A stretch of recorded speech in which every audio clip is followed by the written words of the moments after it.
Entonces, lo ideal es, o sea, no solamente es conocer por lo menos la funcionalidad o conocer qué hace tal nervio o cómo se hace tal impulso o cómo funciona el sistema nervioso autónomo, no, sino tratar también de relacionarlo con la línea que te puede presentar. Entonces, para poder realizar una adecuada correlación, se debe tener unas bases de anatomía, que ustedes lo están viendo este semestre, unas bases de neuroanatomía para poder correlacionar entre las funciones tanto motoras, sensitivas o mixtas que pueden tener los diferentes nervios, la diferente anatomía que tiene nuestro cuerpo. Bueno, ustedes me conocen, Ricardo Gómez, soy médico general. Mis medios de comunicación son los mismos, el correo institucional, el número de teléfono, que es el mismo. Cualquier duda o cualquier novedad sobre la asignatura me pueden comunicar. Dentro de la justificación de la asignatura está conocer y comprender las estructuras anatómicas específicas del sistema nervioso central, como este en particular de la anatomía, su organización y conformación a través de los abordajes descritos, topográficos y funcionales, para que el estudiante pueda tener más adelante el acceso al conocimiento de las patologías que comprometen este especial sistema. Es el propósito del curso de la neuroanatomía clínica, el cual enfatiza sus contenidos en la aplicación clínica que el futuro profesional médico ha de ejercer en su desempeño profesional. Entonces, esta asignatura, por decirlo así, es un poco desatendida porque las bases de la neuroanatomía es lo que les va a servir a ustedes para poder dar neurología en séptimo semestre y neurocirugía en octavo semestre. Pero si no tienen conocimiento de lo normal, o sea, cuáles son las estructuras normales, cuáles son las funciones normales, cómo se hace toda esa interacción entre las estructuras, cómo funciona la parte motora, cómo funciona la parte sensitiva, no van a poder saber tampoco las enfermedades. Entonces siempre hay como una deficiencia en esa parte entre lo que es normal y lo que se puede haber alterado las diferentes patologías. El objetivo general es de conocer las diferentes estructuras que componen el sistema nervioso central a través de la morfología descrita, topográfica y funcional, integrando estos saberes al conocimiento médico a partir de la comprensión básica de la estructura y entendimiento anatómico y funcional del cuerpo humano en su aplicación clínica.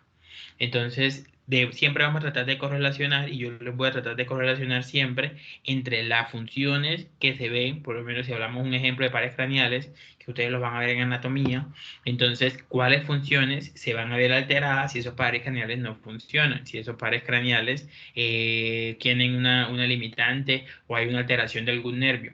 Entonces, lo ideal es relacionarlo siempre con la clínica. ¿Para qué? Para que ustedes tengan la base de cuál es lo normal, para que posteriormente, sabiendo cuál es lo normal, van a saber las diferentes patologías.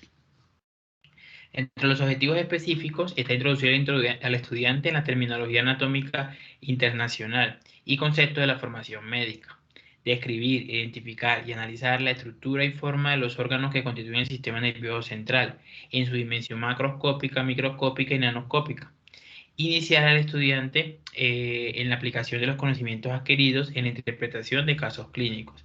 Entonces, sobre esta parte de los casos clínicos, siempre se va a tratar en las partes evaluativas que ustedes puedan correlacionar entre lo normal y cuando se altera eso normal. Entonces, un ejemplo, si la conducción nerviosa de la cara interna de ambos muslos lo hace S1, entonces toca saber que lo hace S1 para poder saber ¿cómo se llama?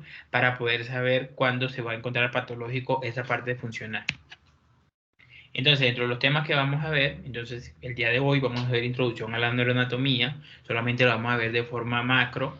Ahí no nos vamos, o sea, no nos vamos a enfocar tanto en las partes microscópicas o en las funciones establecidas de cada una de las cosas, sino en lo macro, para posteriormente irnos ya a la parte más micro, que empezamos en la próxima semana con lo que es la organización del sistema nervioso, incluidos en esta parte todo lo que son los tipos de neuronas, la estructura de las neuronas, qué hacen los axones, cuáles son las partes de las neuronas, qué es la neuroglia, bueno, toda esa parte de la parte de tejidos y eso. En esta asignatura es importante que ustedes tengan claro también la histología y también la embriología de la enfermedad, la embriología de la neuroanatomía. Entonces, en la organización del sistema nervioso vamos a ver un poco de sobre embriología, pero eso ustedes lo van, o sea, lo van a profundizar mucho más allá en morfología cuando vean esa parte en embriología. Entonces, no nos vamos ¿cómo se llama? No nos vamos a entrar tanto en detalle en la parte de embriología y en la parte de histología. Vamos a ver mucho más en la funcionalidad y la parte de la anatomía principalmente. El siguiente tema del primer corte es la médula espinal. En el segundo corte vamos a ver tallo cerebral, cerebelo, pares craneales y encéfalo. En el tercer corte vamos a ver la formación reticular, el sistema límbico, el sistema nervioso autónomo, los hemisferios cerebrales y el sistema ventricular. Recuerden de que cuando hablamos del sistema nervioso autónomo, ya se lo vamos a ver un poquito más adelante, este pertenece como tal al sistema nervioso central. No es otro, o sea, siempre solamente se divide, el sistema nervioso solamente se va a dividir en sistema nervioso central y periférico, que esta es la clase que vamos a ver hoy, para que ustedes lo entiendan muy bien, para que sepan cómo se forma y para que puedan diferenciar los diferentes tipos de sistemas principalmente. Metodología de la clase, vamos a hacer clases magistrales con la intervención activa de todos los estudiantes, exposiciones que cursen la indagación que cada grupo de estudiantes realice con respecto a la temática propuesta. Esas exposiciones las vamos a hacer en el segundo corte. Actividades grupales de aplicación sobre casos clínicos, discusión bibliográfica y vamos a promover la lectura en inglés por medio de literatura publicada en revistas indexadas. Entonces, esa literatura en inglés es el primer trabajo que vamos a hacer de neuroanatomía. Vamos a hacer un quiz dentro de 15 días. Ese quiz dentro de 15 días es un artículo en inglés. Ese artículo en inglés tienen que revisarlo. Es sobre migraña. Entonces, ahí lo que van a buscar principalmente es la parte de la neuroanatomía o la parte funcional. O sea, cómo funciona, cuál es lo que se ve alterado en la migraña. Ya yo ahorita les comparto el artículo antes de iniciar la siguiente clase. Sistema de evaluación, entonces es teórico, a partir de quizzes, talleres, trabajos, exposiciones de teoría que dejen ver la apropiación por parte del estudiante de los conocimientos estudiados, trabajos escritos en la producción de documentos propios que evidencien el avance del estudiante y análisis de artículos científicos publicados en las revistas indexadas, que era lo que ya le había explicado. Plataformas por las que estamos conectados, que van a ser clases sincrónicas programadas y que es Microsoft Teams. Y Moodles, que van a ser para entregas de actividades programadas principalmente. Las actividades presenciales, vamos a hacer los parciales de cada corte, lo vamos a hacer presencial. Recuerden que el último corte es un examen final. El examen final es ¿qué? Es todo lo de los 3 cortes. Entonces les puedo preguntar sobre el sistema nervioso central, les puedo preguntar sobre el sistema límbico, les puedo preguntar sobre cualquier corte. Entonces, para que vayan estudiando, vayan haciendo los resúmenes, vayan reforzando los conocimientos de todo lo que vamos viendo. Y por último, la biología de un cerebro, la vida la convierte en una mente. Recuerden de que el sistema nervioso siempre es el que nos va a dar toda la funcionalidad o toda la parte biológica del cuerpo humano. ¿Qué libro vamos a utilizar? Vamos a utilizar la SNEL. Última edición de la SNEL, octava edición. Entonces, para que lo tengan presente, que vamos a utilizar ese libro.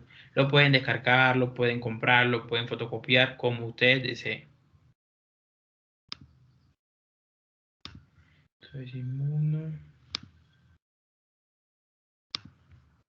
¿Alguna pregunta hasta acá?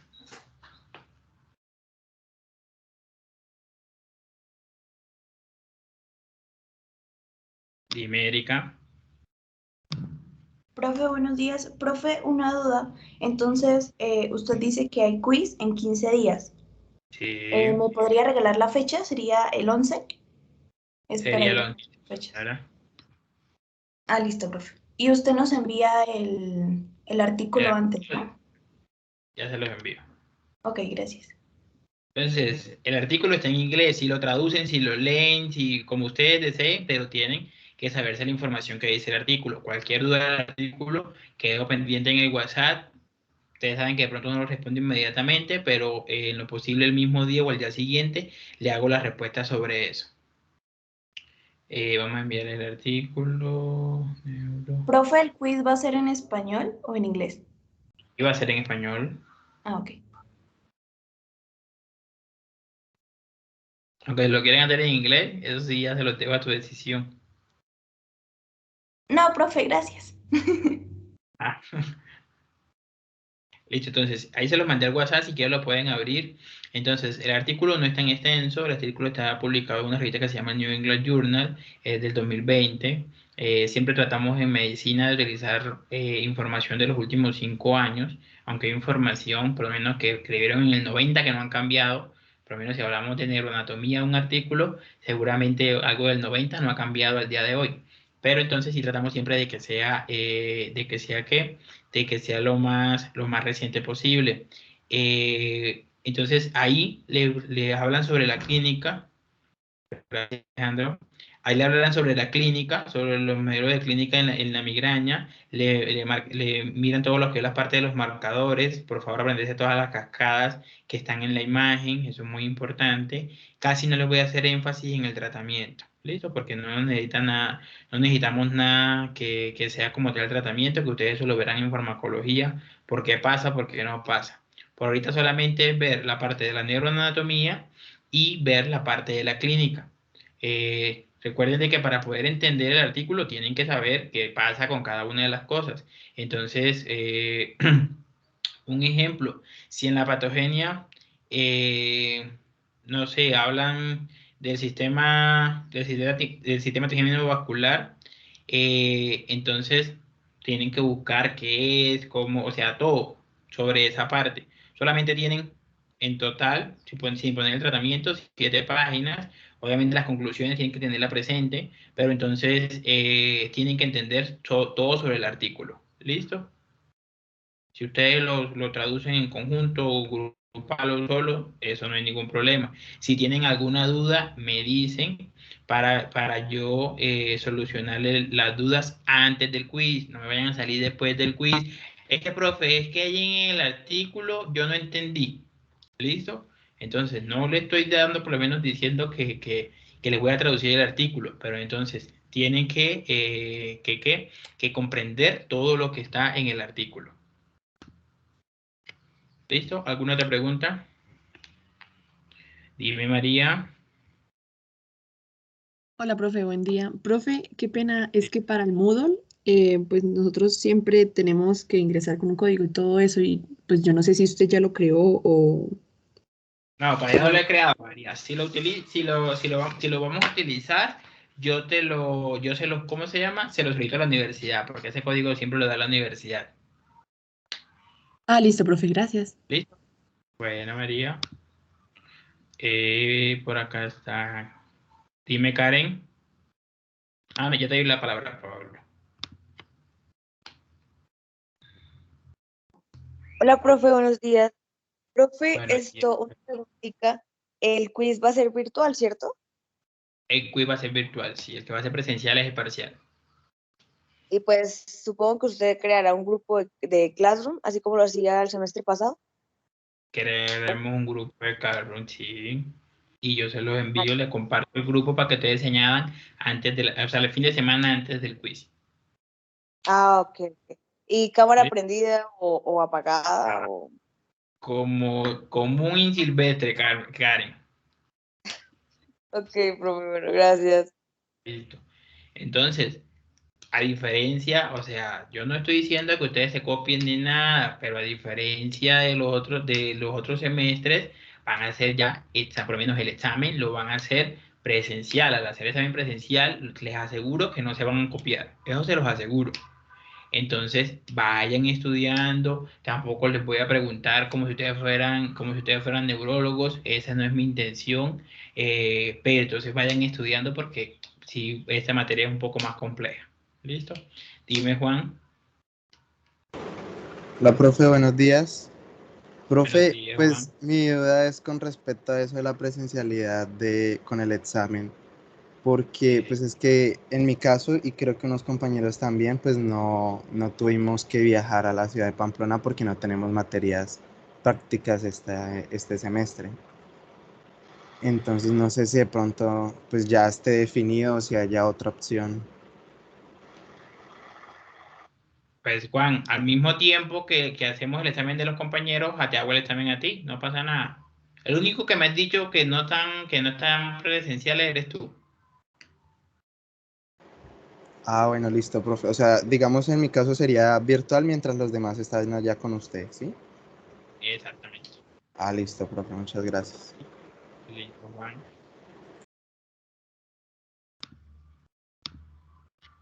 Entonces, esa parte como tal, Juan, o sea, se vio porque como la gran mayoría está viendo morfología, entonces ¿qué? Sería, o sea, todos están, se supone que todos están aquí en Pamplona. Lo único que me has dicho que nada más está viendo neuroanatomía serías tú, Juan. Sí, señor. O sea que Listo. Juan está repitiendo. No, profe, es que yo no pude ver neuroanatomía el semestre pasado. Ah, listo. Listo, Juan. Profe, Sí, señora. yo tampoco estoy en Pamplona. O sea, yo tampoco pude ver el semestre pasado neuroanatomía y pues estoy desde la casa. Listo, Carla. Listo. Entonces, serían los dos. Que hacemos pantalla compartida a los dos. Ahí cuando mientras estoy vigilando el examen a los compañeros, le vigilo el examen a ustedes. No pasa nada. ¿Listo?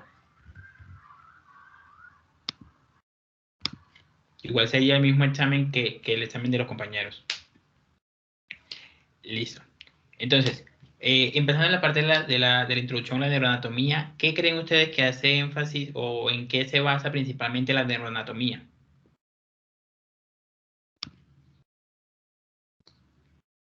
Dime, Ángel.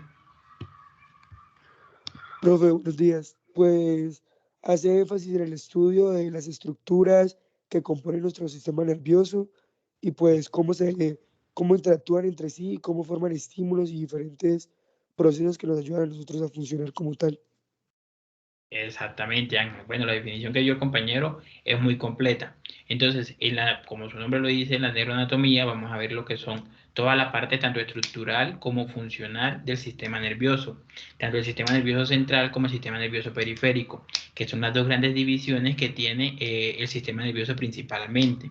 Esto, o sea, la palabra que le colocan a todas las asignaturas en la Universidad de Clínica es porque esa neuroanatomía o esa relación entre la anatomía y la funcionalidad vamos a verla reflejado con la clínica. No significa que solamente le voy a poner casos clínicos, no, pero sí lo vamos a ver reflejado con la clínica para ver cómo afecta, por lo menos si hay una afectación motora en un nervio del trigémino, entonces cómo afecta esa afectación, o sea, cómo afecta ese no funcionamiento motor. Entonces, qué músculo afecta, qué músculo no, ¿cómo se llama? No va a funcionar, qué va a pasar, no sé, si hablamos del tercer par, qué va a pasar con el ojo, si el tercer par se afecta, si hablamos del sexto par, qué pasa con el ojo con el sexto par.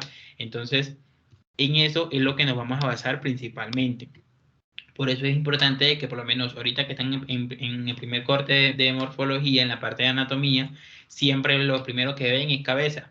Entonces es importante que ustedes se sepan la funcionalidad o las divisiones principalmente de la parte de los nervios, de dónde provienen y cuáles son las funcionalidades de cada uno. ¿Para qué? Para poderlo relacionar con la clínica de ese nervio. Entonces, allá en morfología les van a enseñar la anatomía, acá yo les enseño la neurología o la parte nerviosa de esa anatomía y además lo relacionamos con la clínica de esa misma anatomía.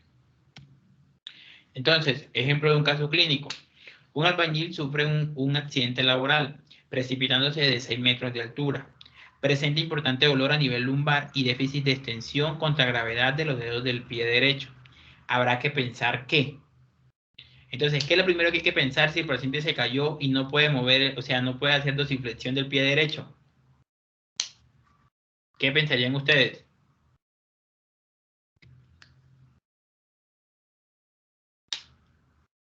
No todos al tiempo. Si el paciente no puede mover, este es el pie, el paciente no puede hacer esto, que se llama dorsiflexión. Es decir, no puede doblar, no puede hacer la flexión hacia la parte dorsal. ¿Qué pensarían ustedes que puede pasar con ese paciente si el paciente se cayó? Dime, Nicolás. ¿Una lesión? Una lesión. ¿De qué tipo crees que sería esa lesión, Nicolás? L5. pues ya Nicolás fue más exacto el de 5, pero entonces es una lesión como tal nerviosa. ¿Listo? Dime, Karen. Ay, no, profe, yo iba a decir que era un calambre. Oye, iba a decir con calambre. Entonces, ahí va a ver que van a ver como tal una lesión nerviosa. Entonces, ahí viene la explicación, pues ya la compañera Nicolás había dicho la respuesta, que es una lesión de la raíz de L5. Entonces, acá vamos a ver algunos de las raíces de los nervios espinales. Entonces, podemos ver L2, L3, L4, L5 y S1. Entonces, los L pertenecen a lo que es la región lumbar. Entonces son los nervios espinales lumbares, que en total son 5. Entonces, mire o sea, el efecto, yo le pongo el señalador. Mire la función motora que hace el E5. Entonces, hace la dorsiflexión del pie. ¿Por qué? Porque estimula el tibial anterior y hace la extensión del dedo gordo, o sea, el alus, el primer dedo gordo de ese mismo pie. Entonces, al tener la lesión en el E5, no va a poder hacer lo que el paciente, o sea, no va a poder realizar lo que el paciente tiene la limitación. ¿Cuál es la limitación que él tiene? No puede flexionar el pie. Entonces, ahí relacionamos primero la anatomía, que sería la anatomía del miembro inferior. Tienen que saber que el tibial anterior, pero eso lo van a saber hasta tercer corte de anatomía, que es cuando ve miembro inferior. Pero entonces toca hacer la relación de la anatomía. Entonces, de la parte del tibial anterior, el que me va a hacer la dorsiflexión. Si se le daña el nervio, si se le daña el nervio espinal, que es el que va a salir de ¿dónde? De L5, entonces el paciente no va a poder realizar eso. Entonces, ahí la respuesta sería una lesión de la raíz de L5. Entonces, este ejemplo es para que ustedes vean la relación que deben tener entre la anatomía, porque tienen que saber quién hace la dorsiflexión para poder saber cuáles son las funciones que van a tener la estimulación de la raíz nerviosa de L5. Entonces, ahí se relaciona la anatomía con la neurología, dando la neuroanatomía, y además lo relacionamos con la clínica. Eso es lo que debemos buscar, o eso es lo que tratamos de buscar con la asignatura de neuroanatomía clínica. ¿Listo? ¿Alguna pregunta hasta ahí?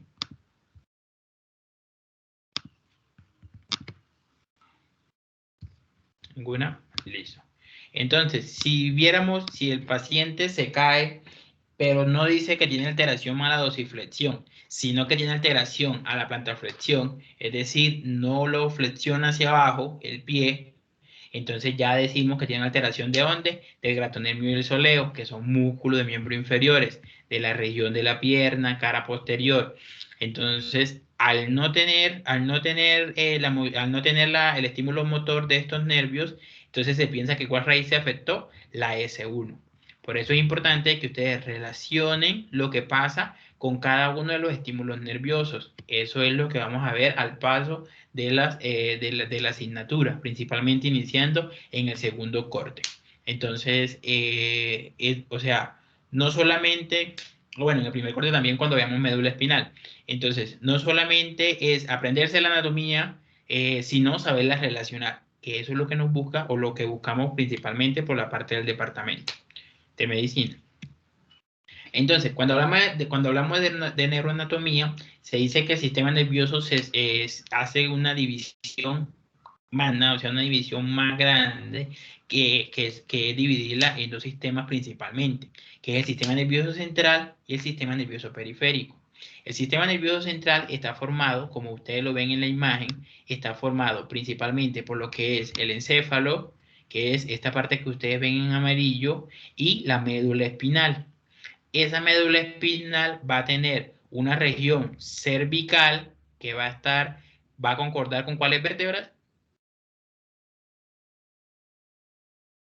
¿Con cuáles vértebras concordaría la región cervical?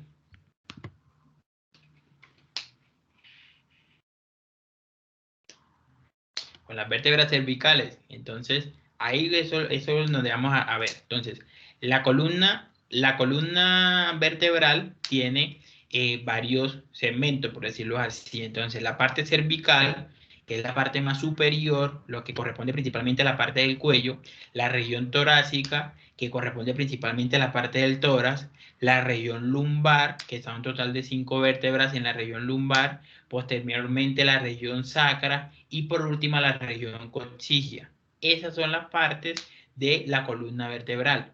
Entonces, así como la columna vertebral tiene esos segmentos, así igualmente va a tener la médula espinal.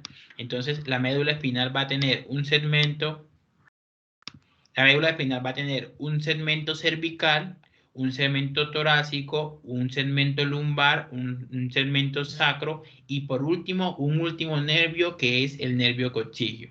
Entonces, estos van a concordar con la parte de la columna, que lo esté recubriendo.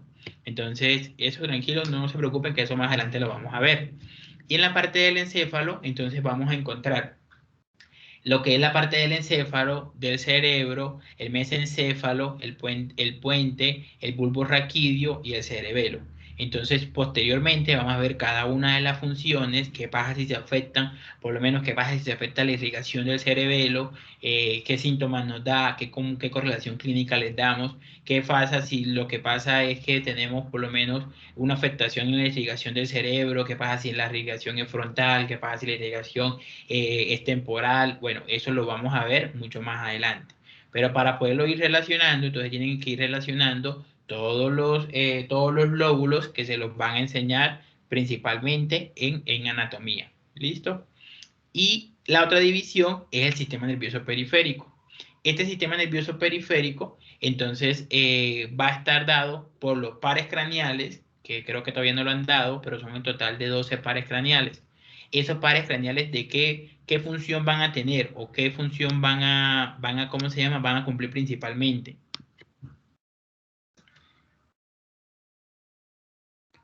¿A qué les suena a ustedes cuando se habla de pares craneales? Dime, Karen. Profe, pues ellos no son como los que pasan más que todo como por el cráneo, no sé. Pasan por el cráneo, sí, que esos son los forámenes que ustedes van a ver en anatomía, pero ellos van a tener unas funciones específicas. Dime, Alirio. Hola, profe, Darío. Profe, pues hasta donde tengo entendido, los pares craneales como que se dividen en motores y sensitivos. Entonces, digamos que ellos controlan como todas las actividades pues que nosotros realizamos a cada día, o sea, nuestras sensaciones, los músculos, etcétera, ¿no? Sí. Gracias, Darío. Dime, Ángel.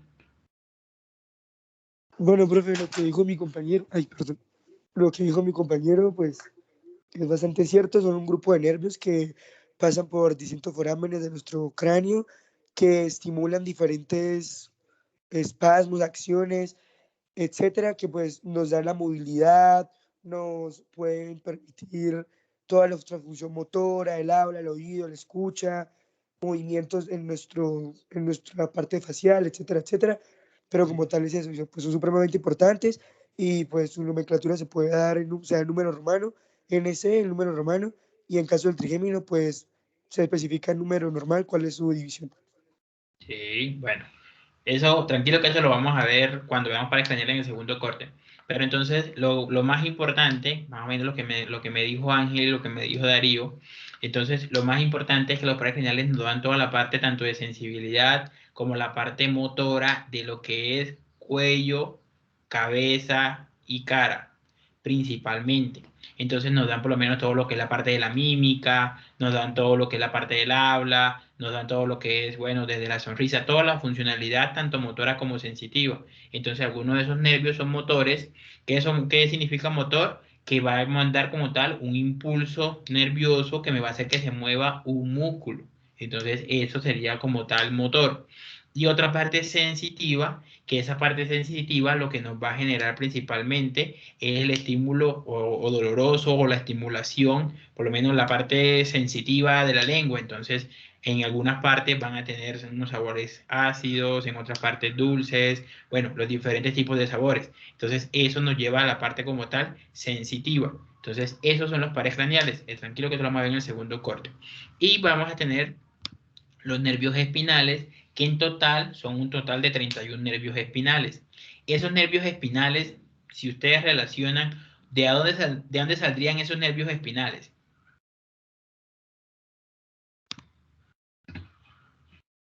De la médula. De la médula, Darío, exactamente. Entonces tenemos una parte central, puntero. Tenemos una parte central, que es la que vemos acá en el dibujo, que es la médula, que va a estar recubierto ¿por quién? Va a estar recubierto en la parte ósea por la columna vertebral.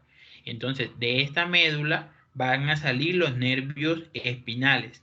¿Cuántos nervios espinales tenemos? Tenemos 31 nervios espinales, que hacen parte ¿de qué? Del sistema nervioso periférico. Entonces, la parte central es solamente encéfalo y la región de la médula espinal, y el sistema nervioso periférico son pares craneales y nervios espinales. Entonces, los nervios espinales que se van a encargar? Se van a encargar de la funcionalidad tanto sensitiva como motora de las regiones más distales. Entonces, un ejemplo de los brazos, de las manos, de los pies, de los muslos, de las piernas. Entonces, eso nos van a llevar los nervios espinales. ¿Cómo se dividen los nervios espinales? En total hay un número de 31. Los nervios espinales se dividirían 8 nervios cervicales, 12 nervios torácicos, 5 nervios lumbares, 5 nervios... bueno, acá lo vamos bajando. Entonces, 8 cervicales, 12 torácicos, 5 lumbares, 5 sacros y un coxilio. Entonces, 8, 12, 5, 5 y 1. ¿Listo? No siempre concuerda el número de vértebras, porque muchas veces hacemos esa relación de relacionar el número de vértebras con el número de nervios espinales. No. ¿Por qué? Porque por lo menos vértebras cervicales son 7 y nervios espinales cervicales son 8. En el torácico sí concuerda, en el lumbar sí concuerda. Entonces, siempre tienen que saber cuántos nervios espinales tenemos. ¿Listo? ¿Alguna pregunta hasta ahí? ¿Ninguna? Listo. Entonces, continuemos. Cuando hablamos del sistema nervioso central, entonces el sistema nervioso central, como ya lo habíamos dicho, está formado por el encéfalo, que tiene sus diferentes divisiones, y la médula espinal, que también tiene sus diferentes divisiones. Entonces, la médula espinal tenemos el segmento cervical, el segmento torácico, el segmento lumbar, el segmento sacro y el segmento coxigio. ¿Cuántos nervios en total vamos a tener acá? Vamos a sacar 31 nervios, que ellos me van a dar que el sistema nervioso periférico. Cuando hablamos del sistema nervioso central, todo el sistema nervioso central va a estar recubierto por medio de unas membranas. Esas membranas, ¿cómo creen ustedes que se pueden llamar? ¿Qué protege por lo menos el cerebro? ¿Qué lo protege tanto de enfermedades, como de traumas, como de cualquier tipo de alteraciones que pueda presentar el cerebro? ¿Cómo creen ustedes que se llaman esas membranas?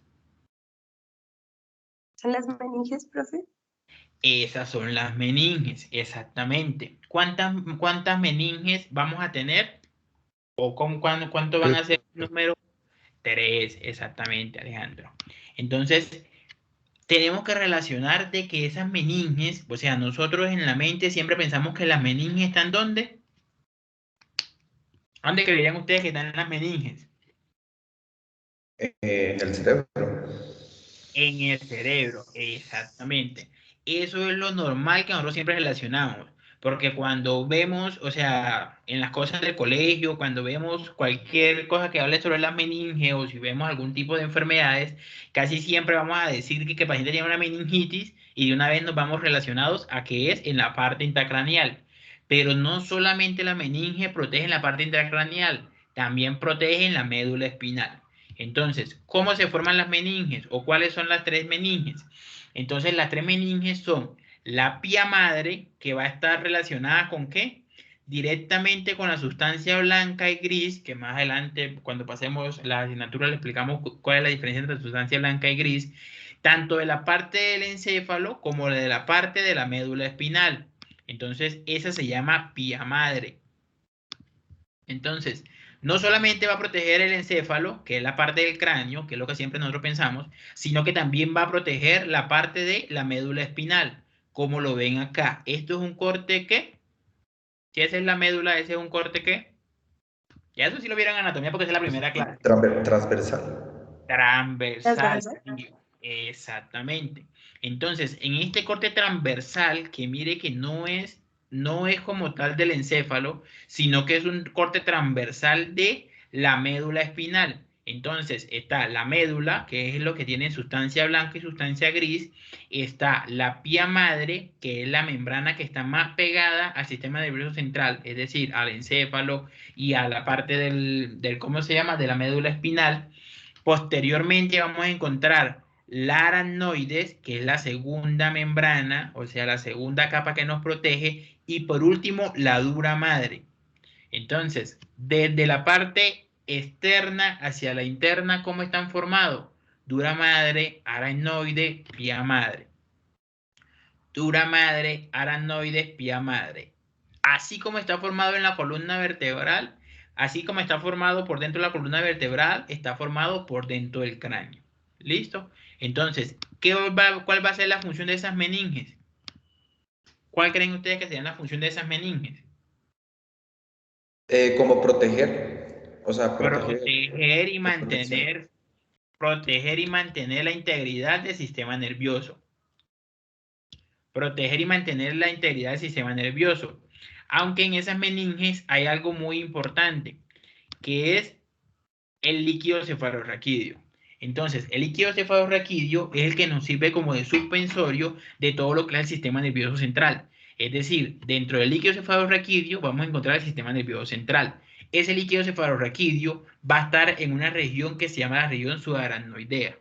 ¿Dónde creen ustedes, si los nombres de las meninges es dura madre, aracnoide y pía madre, dónde creen ustedes que sería la región subaracnoidea? ¿O cuál sería el espacio subaracnoideo? Entre el aracnoides y la pía madre. Como entre la región aracnoidea y dura madre. Exactamente. Entonces, si nos vamos a la parte macro, entonces viene la parte del hueso, que en la cabeza sería cráneo, en la parte de la región, en la parte de la columna vertebral serían las vértebras. Dime, Darío. Profe, yo tengo una pregunta. Y el espacio se me fue, subaracnoideo, creo que es que yo recuerdo haber leído algo de eso. ¿Dónde se ubicaría? ¿El qué, Darío? ¿El espacio? Darío, ¿por qué se escucha con tanto eco a Darío? Porque estoy en la sala, profe. Ah, ¿el espacio qué, Darío? Subaracnoideo. Por eso, el espacio subaracnoideo es el que estamos hablando, Darío. Ah, es que yo escuché espacio aracnoideo. Subaracnoideo, el espacio aracnoideo no existe. El aracnoide es la membrana. Entonces, entre la membrana del aracnoides y la membrana de la pía madre va a haber un espacio que va a ser el espacio subaracnoideo. En este espacio vamos a encontrar ¿qué? El líquido cefalorraquídeo. Eso necesito que se lo aprendan, mejor dicho, muy claro porque lo vamos a utilizar de aquí en adelante, tanto para la correlación clínica como para la parte de la anatomía. Y dentro de ese espacio subaracnoideo están las vellosidades aracnoideas, que es la que van a formar líquido cefalorraquídeo. ¿Por qué? Porque ese líquido en algunas veces se absorbe, aunque tranquilo que eso lo vamos a ver en una clase como tal de líquido cefalorraquídeo, pero en algunas veces se absorbe y en otras veces se produce más líquido. Entonces, ese hecho de que se absorba o se produzca más líquido es lo que nos lleva, por medio de las vellosidades aracnoideas, que tengamos una presión normal en el líquido cefalorraquídeo. Entonces, ¿quiénes serían las encargadas de hacer toda la parte de controlar el líquido cefalorraquídeo en la cantidad de líquido? Serían las vellosidades aracnoideas, que ya se las muestro más adelante. Entonces, tanto en la parte del cerebro como en la parte de la médula, vamos a tener ¿cómo se llama? Que se cubre en la parte externa por hueso, que sería en la cabeza por el cráneo, y en la parte de la columna sería las vértebras de los diferentes tipos, sean vértebras cervicales, sean vértebras torácicas, vértebras lumbares, vértebras sacras o vértebras coxillas o la región coxilla. Entonces, ese espacio, o sea, ese hueso, lo que hace es la protección, por lo menos a un impacto, a un trauma, bueno, la protección a cualquier tipo de alteración que pueda tener el sistema nervioso central.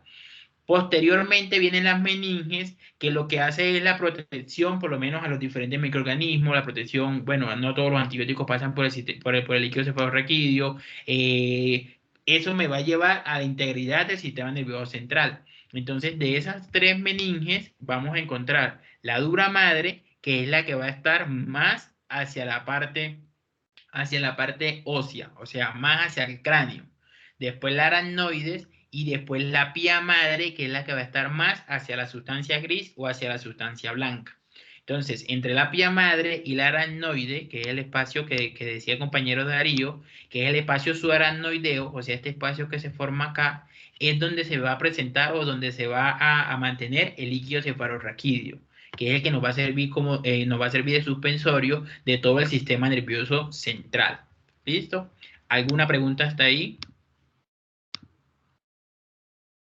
Dime, Erika. Profe, qué pena, es que creo que no entendí. O sea, la segunda es el aracnoides, o sea, el aracnoides es un espacio No, el aracnoide es una membrana, o sea, una meninge. y el espacio. Es el espacio subaracnoideo, o sea, por debajo del aracnoide. Ah, que ahí es donde está el líquido. Que ahí es donde está el líquido cefalorraquídeo, Ah, exactamente. Pero ah, sí tiene que, o sea, tiene que relacionar, Erika, que no es entre la aracnoide y la dura madre, o sea, no es hacia la parte externa, es hacia la parte interna. Entonces, entre la aracnoide, que es la meninge, hacia la pía madre, o sea, entre la pía madre y la aracnoide va a estar el espacio subaracnoideo. listo, profe. Gracias. ¿Listo? Profe, Dime, Darío.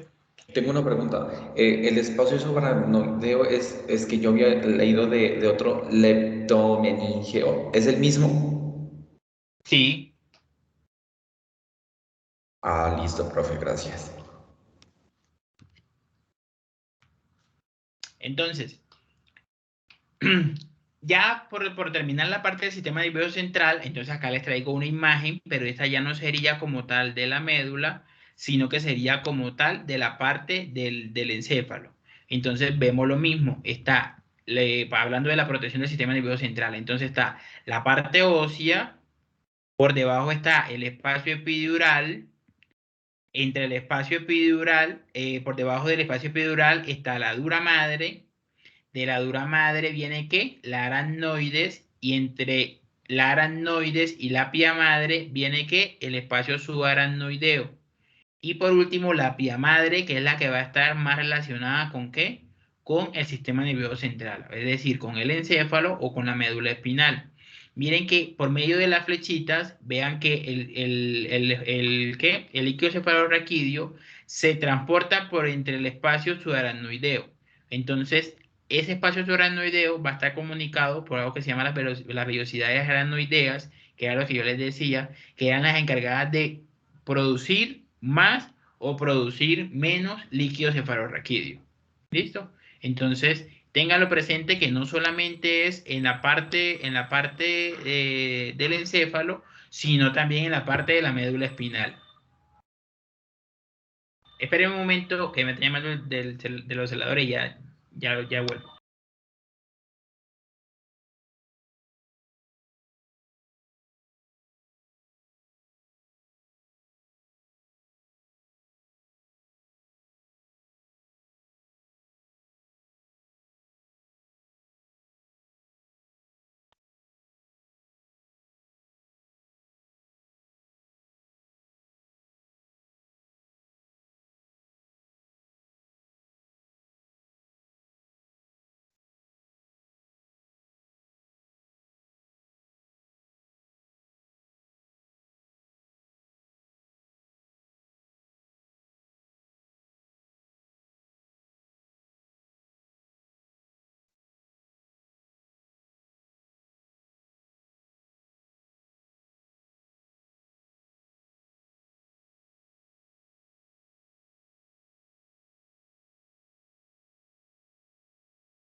Listo. Qué pena. Entonces, podemos ver acá entonces en la imagen que entonces en la parte de la protección, como lo veíamos en la parte de la médula, está igualmente formado en la parte del encéfalo. Entonces, hueso, la dura madre, la aracnoides, y entre la aracnoides y la pía madre, el espacio subaracnoideo, que es el que transporta como tal el líquido cefalorraquídeo. Cuando hablamos de la compensación del sistema nervioso central, entonces la unidad funcional principal es la neurona. Estas neuronas, que eso es lo que vamos a ver en la siguiente clase, entonces es la que va a hacer toda la sinapsis o es la que va a hacer todo el envío del impulso nervioso principalmente. Ese envío del impulso nervioso o esa neurona va a tener una extensión neuronal que va a ser el axón, que eso lo vamos a ver cuando ya veamos la composición de la neurona. Y estos van a estar ¿qué? O van a formar un tejido especializado que se llama la neuroglia, que es donde está ¿qué? Integrado la neurona, que es donde está integrada la neurona, formando ya en una forma más macro el sistema nervioso central. ¿Listo? Dime, Erika. Profe, tengo una duda.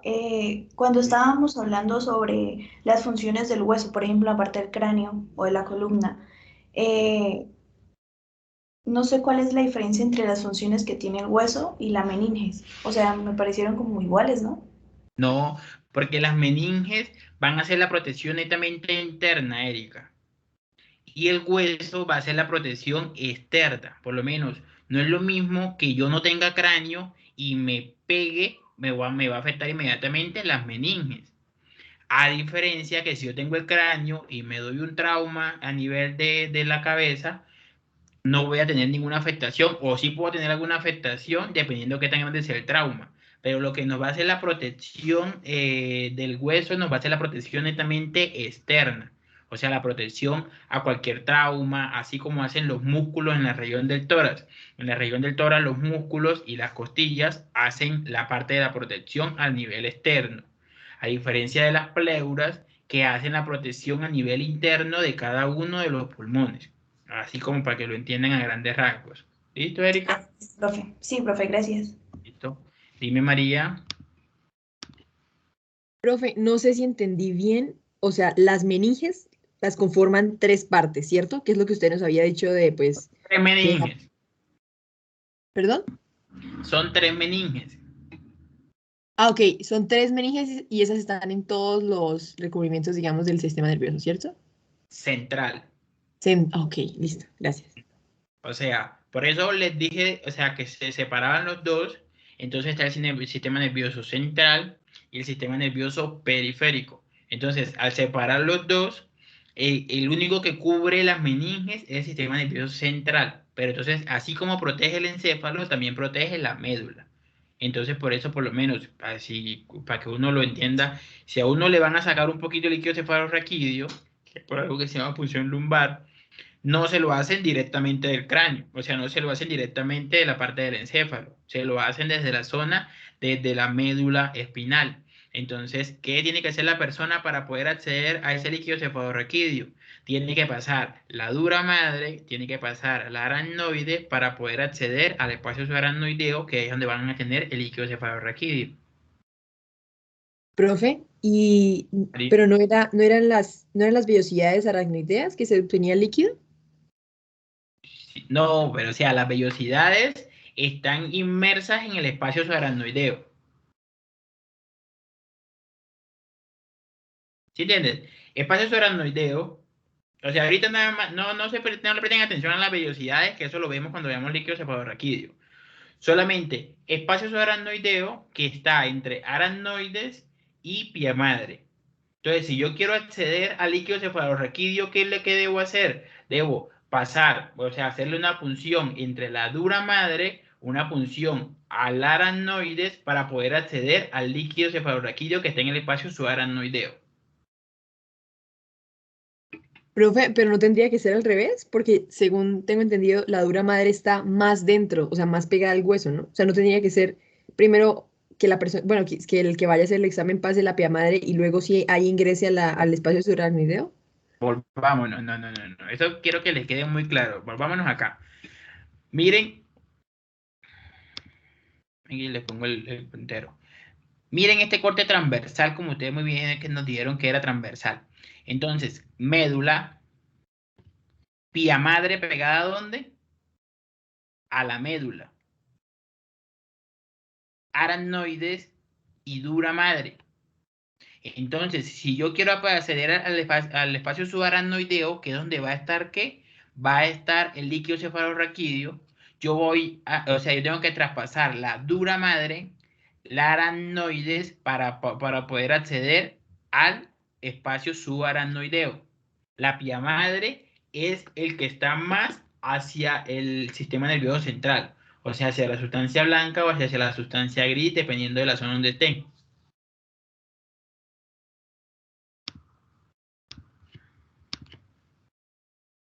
¿Sí? ¿Sí entendiste, María? Sí, profe, la dura madre es la que está, digamos, más externa y la pía madre más interna, ¿correcto? Más interna, exactamente. Listo, profe, gracias. Listo, entonces, hueso, dura madre, aracnoides, pía madre. Entre pía madre y aracnoides va a haber espacio subaracnoideo, que va a estar el líquido cefalorraquídeo. Dime, Yelibet.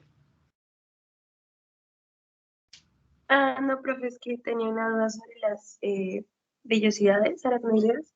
Era, pues yo sé que usted acaba de decir que no nos preocupemos por eso, sino que me pareció escuchar que usted dijo que eran como las que producían el líquido cefalorraquídeo, O o sea, solo lo distribuyen por la capa subaracnoidea, o solamente que Yelibet que se te cortó. o solo como lo distribuyen, lo transportan por la capa subaracnoidea. No, o sea, ellas regulan de que el líquido cefalorraquídeo esté en la cantidad necesaria. Ok, profe, gracias. Bueno, Yelibet. Listo. Profe, Sí. entonces, si ellas regulan como tal la cantidad de líquido cefalorraquídeo, ¿quiénes hacen como tal ese líquido? Ella misma o sea, ella misma, por decirlo así, ella misma lo producen y ella misma lo elimina. Las vellosidades. Aunque más adelante vamos a ver que en algunos casos ese líquido va a haber mucho líquido, por lo menos cuando hay infecciones, por lo menos algunas veces cuando hay trauma, en algunas veces, bueno, pero eso lo vamos a ver cuando veamos los líquidos cefalorraquídeos. O sea, se podría decir que las vellosidades tienen, esas vellosidades tienen dos funciones, pues la de regular la cantidad de líquido y también la de, pues, fabricarlo, ¿no? Sí, Listo, profe, gracias. listo. Miguel. Ay, no, profe, tenía la misma duda. Listo, tranquilo, Miguel. Listo. Entonces, ya ahí vemos lo que cómo está formado el sistema nervioso central, cómo está el sistema nervioso central principalmente. Ahora vamos a ver el sistema nervioso periférico. Entonces, el sistema nervioso periférico, como ya lo habíamos visto anteriormente, va a estar formado por los nervios espinales, que son un total de ¿cuánto? ¿Cuántos nervios espinales tenemos? 31. De 31, exactamente. Y vamos a tener los pares craneales, que son un total de ¿cuánto? 12. Total de 12, exactamente. Entonces, los pares craneales me van a hacer la principal funcionalidad de qué lugares, de lo que es cuello, cara, o sea, cabeza, cara y cuello, mejor dicho. Hasta ahí me va a hacer la función de los pares craneales principalmente. Algunas funciones motoras, algunas funciones sensitivas, como lo dijeron los compañeros. Algunos de estos nervios también son mixtos. ¿Qué quiere decir que son mixtos? Que hacen función motora y función sensitiva. Y los nervios espinales lo que me van a hacer principalmente es formar tanto la parte motora como sensitiva de las regiones más alejadas. Entonces, ¿cuáles son las regiones más alejadas? Los pies, las piernas, los muslos, las manos, el antebrazo, los brazos, principalmente. Este sistema nervioso periférico va a salir, bueno, los pares craneales sí van a salir netamente de la parte encefálica, que como lo dijo uno de los compañeros, van a salir por los forámenes hacia lo que es la parte de la cara y el cuello, pero este sistema nervioso periférico, ¿de dónde va a salir? Va a salir netamente de la médula espinal. Entonces, de esa médula espinal van a salir tanto unas vías que son unas vías aferentes y van a salir unas vías eferentes. ¿Qué quieren decir las vías aferentes y eferentes? Entonces, un nervio espinal, vamos aquí a esta imagen nuevamente. Entonces, aquí vemos el corte transversal de la columna, corte transversal de la médula espinal, que digo, y van a tener una raíz posterior y van a tener una raíz anterior. ¿Para formar qué? La raíz espinal. Es decir, un nervio espinal va a estar formado por una raíz posterior y va a estar formado por una raíz anterior. Eso me van a llevar ¿a qué? A la raíz espinal, que sería, o sea, los dos me van a formar la raíz espinal. ¿Qué es la raíz? ¿Qué me lleva a la raíz posterior? Me lleva a la vía aferente. ¿Qué me lleva a la vía aferente? Me lleva a la parte de la sensibilidad, o sea, de lo sensitivo. Y la vía eferente me lleva la información motora.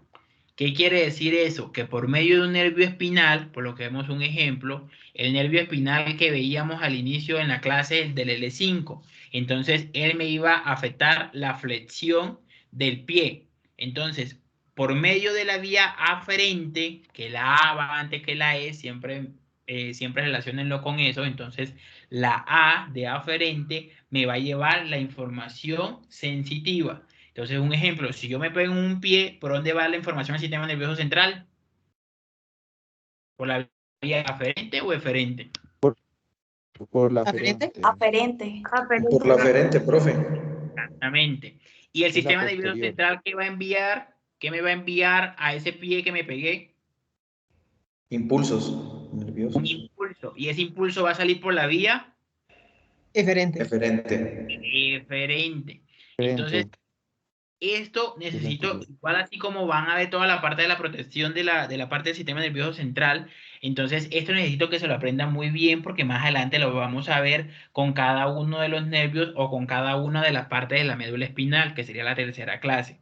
Entonces siempre va a haber una vía aferente que me va a llevar la parte sensitiva ¿a dónde? Al sistema nervioso central. Entonces siempre A es primero que E. Entonces, primero me tiene que doler para que el sistema nervioso central emita la función motora, que va a salir ¿por cuál vía? Por la vía eferente. Entonces, la vía eferente es la que me va a mover el pie. Entonces, es la que me va a llevar el impulso motor para que ese impulso motor me lleve a mover el pie que me pegué. O si, no sé, me pullaron un pie, ese estímulo de dolor va por la vía aferente y regresa el estímulo motor por la vía eferente. ¿Listo? ¿Alguna pregunta sobre las dos vías? Tranquilo que eso lo vamos a ver más profundo posteriormente. Pero quiero que sepan cómo se hace el impulso a grandes rasgos para que cuando veamos toda la parte de los neurotransmisores, de la sinapsis y toda la parte neuromuscular, entonces sepan qué es la vía aferente y cuál es la vía eferente. ¿Listo? Dime, Erika. Profe, la verdad me confundí, no sé si me pueda, por favor. Vamos a explicar, claro. Entonces, primero tenemos que saber, o lo primero que tenemos que relacionar, Erika, es de dónde salen los nervios espinales. Entonces, nervios espinales 31. ¿De dónde salen? De esta parte. ¿Sí ven el qué? ¿El puntero? Sí, señor. Sí, profe. Bueno. Entonces, veamos, Erika, cómo salen de esta parte de la médula espinal, ¿verdad? O sea, lo que está entre blanco, azul y amarillito es médula espinal, que eso es sistema nervioso central, ¿verdad? Pero ahorita nos estamos centrando en el sistema nervioso periférico. Ya dijimos que una parte está conformada por los pares craneales, que lo vamos a ver más adelante, y otra parte está formada por los nervios espinales, que son un total de 31. Entonces, estos nervios espinales van a salir de la médula. Acá lo tenemos. Entonces, cuando él sale de la médula, van a salir dos raíces. Una raíz posterior y una raíz anterior. Las dos raíces que me van a formar la raíz espinal, que es lo que me va a llevar al nervio espinal. Entonces, la raíz posterior me va a llevar el impulso aferente. Ese impulso aferente es el que me lleva a la sensibilidad de la zona distal hasta el sistema nervioso central. Entonces, ¿eso qué me va a llevar? Me va a llevar que si yo me golpeo en una pierna, entonces me manda el impulso de que un impulso de dolor o el impulso que me vaya a llevar hasta el sistema nervioso central. ¿Y qué me va a mandar el sistema nervioso central? Me va a mandar una respuesta. ¿Esa respuesta por dónde va a salir? Va a salir por la raíz anterior. ¿Por qué? Porque la raíz anterior, porque la raíz anterior es la que me lleva la vía eferente. Entonces, al llevarme esa vía eferente, él me va a llevar el impulso de lo que sea necesario, el impulso motor, el impulso de lo que sea necesario sobre el estímulo que yo tuve en esa misma zona o el estímulo que yo tuve en esa parte donde presenté el estímulo inicial. ¿Listo, Erika? ¿Sí entendiste ahí? Sí, profe, ya entendí. Gracias. Listo, Erika. Entonces, médula, haciendo el dibujo, médula, dos raíces. Acá vamos a tener el nervio. Entonces, vamos a tener una raíz posterior, que posterior es hacia dónde? Hacia atrás. O sea, para que lo sepan hacia grandes rasgos. Entonces, vamos a tener una raíz posterior y una raíz anterior. Entonces, la raíz posterior me va a llevar el estímulo aferente. Es decir, él me trae el estímulo para llevarlo al sistema nervioso central, que ahí sería ¿dónde? En la médula. Y la médula me bota un impulso por medio de una vía, que es la vía ¿qué? Por la vía eferente. Entonces, para que tú siempre las relaciones, A va primero que E. Entonces, A me manda el impulso al sistema nervioso central y E, que es eferente, me manda el impulso hacia la zona distal. O sea, la respuesta que me mande el sistema nervioso central. En esas respuestas es que vamos nosotros a estudiar las diferentes respuestas que manda el sistema nervioso central al momento de los diferentes estímulos. Entonces ahí ya posteriormente vamos a ver cuáles son los estímulos, cómo se pueden evaluar esos estímulos, cómo se hace la parte de los reflejos, cuál reflejo está afectado. Bueno, todo eso lo vamos a ver. ¿Por qué? Porque por lo menos cuando yo hago un reflejo, que eso es en la clase de médula espinal, cuando yo hago un reflejo, al hacer el reflejo, por lo menos aquiliano, que es acá en el tendón de Aquiles. Entonces yo hago reflejo aquiliano, ¿qué estoy haciendo? Le hago un estímulo que puede llegar a ser desde táctil hasta doloroso, dependiendo del reflejo. Ese me va a llevar la vía aferente. Eso me lleva al sistema nervioso central. Y el sistema nervioso central me bota un impulso eferente hacia donde yo le hice el reflejo, que casi siempre es un movimiento espástico en la región del reflejo. Entonces, si ustedes se acuerdan del Chavo, que el Chavo le hacía reflejo rotuliano a Kiko, entonces es así a grandes rasgos. Igual eso ustedes lo van a ver en neurología, pero necesito que se lleven claro que el reflejo se hace ¿por qué? Porque yo le estimulo una parte que por lo menos si es en la parte rotuliana, es en la región de la rótula, ese me bota un impulso hacia el sistema nervioso central, que es la vía aferente, o sea, es lo primero que pasa. Y posteriormente el sistema nervioso central me bota un impulso hacia la parte distal, que va a ser la parte de la rótula, que el movimiento va a ser mover la extremidad. Entonces, eso es lo que hace principalmente el sistema nervioso periférico. Así igualmente funciona con el dolor, así igualmente funciona con las presiones táctiles, con las temperaturas, con todos los tipos de estímulos que podamos tener. Entonces, el sistema periférico me capta o hace la recepción del estímulo, y esa recepción del estímulo me lo devuelve el sistema nervioso central por medio de lo que tenga que hacer. Por lo menos si yo me estoy quemando la mano, ¿qué hace el sistema nervioso central? Inmediatamente retiro la mano. Entonces, no es porque yo vea, sino porque yo estoy sintiendo que se me está quemando la mano. Entonces, si yo me quemo la mano, por lo menos si tengo una vela y se me quema la mano, entonces me manda un estímulo hacia el sistema nervioso central que va por la vía ¿qué? Por la vía aferente. Y el sistema nervioso central me va a dar una respuesta que va por la vía eferente. Entonces esa respuesta casi siempre va a ser motora, que va a ser retirar la mano. Igualmente, si ustedes se pangan un dedo, ¿qué es lo primero que ustedes hacen? Retiran el dedo. Entonces eso lo hacemos nosotros de forma, por decirlo así, autónoma, aunque no sería la palabra, pero eso es la respuesta que hace el sistema nervioso central por cada uno de los impulsos, dependiendo del tipo de impulso principalmente. ¿Listo? Listo, profe. Bueno, entonces dejamos hasta ahí. La próxima clase vamos a ver, entonces ya vamos entrando en la parte de las neuronas y vamos a hablar un poco sobre embriología. Recuerden que de embriología no vamos a incluirnos mucho en la embriología porque ustedes lo van a ver en embrio. ¿Listo? Pero sí necesito que sepamos de qué células salen principalmente la parte, o sea, de la parte embriológica, cómo germina todo el sistema nervioso, a las cuántas hermanas germina el sistema nervioso y cómo hace para formarse todo el sistema nervioso desde, bueno, principalmente desde la cuarta semana más que todo, pero cómo hace para formarse todo ese sistema nervioso. Igual vamos a hacer la correlación clínica de por qué el sistema nervioso, para que se forme bien, necesita ácido fólico y todo eso para que ustedes lo lean.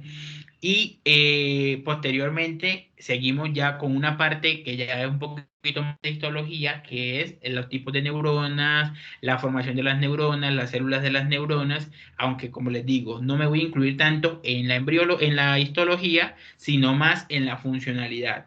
Entonces, tipo de neurona, cuál transporte me hacen las neuronas, a dónde están esos tipos de neuronas principalmente. ¿Listo? Eso va a ser la próxima clase para que por favor lo estudien. Recuerden el artículo para dentro de 15 días, es decir, para el 11 tenemos quiz sobre el artículo. ¿Alguna pregunta hasta acá? No, profe, vale, todo muy claro. Listo. Listo, Darío. Entonces, trato de no, ¿cómo se llama? De no profundizarle, o sea, de no profundizarle tanto para ir entrando en el tema poco a poco. ¿Listo? Entonces necesito que ahorita vimos lo macro, ya vamos a empezar a entrar en lo micro, que va a ser la parte de las neuronas principalmente, para que ustedes tengan claro para cuando posteriormente ya veamos las funcionalidades principalmente, por lo menos cuando hablamos de médula o de tallo cerebral, que ya son todas las funciones, tanto del tallo, las funciones de la médula, las funciones del encéfalo, bueno, las funciones de cualquiera de las partes de la anatomía o de la neuroanatomía principalmente. ¿Listo? Listo, profe, muchas gracias. Bueno, nos vemos el próximo viernes con el favor de Dios a la misma hora. Listo, profe, hasta luego. Profe, gracias, hasta luego. Vale, profe, gracias. Hasta luego. Hasta luego. Listo, profe, hasta luego. profe. Hasta luego. Hasta luego, profe, gracias. Hasta luego. Hasta luego, profe. Profe, ¿nos podría regalar estas diapositivas, por favor? Sí, señora. Listo. Hoy a la noche se los envío, ¿listo? Listo, profe, gracias, buen día. Bueno, buen día.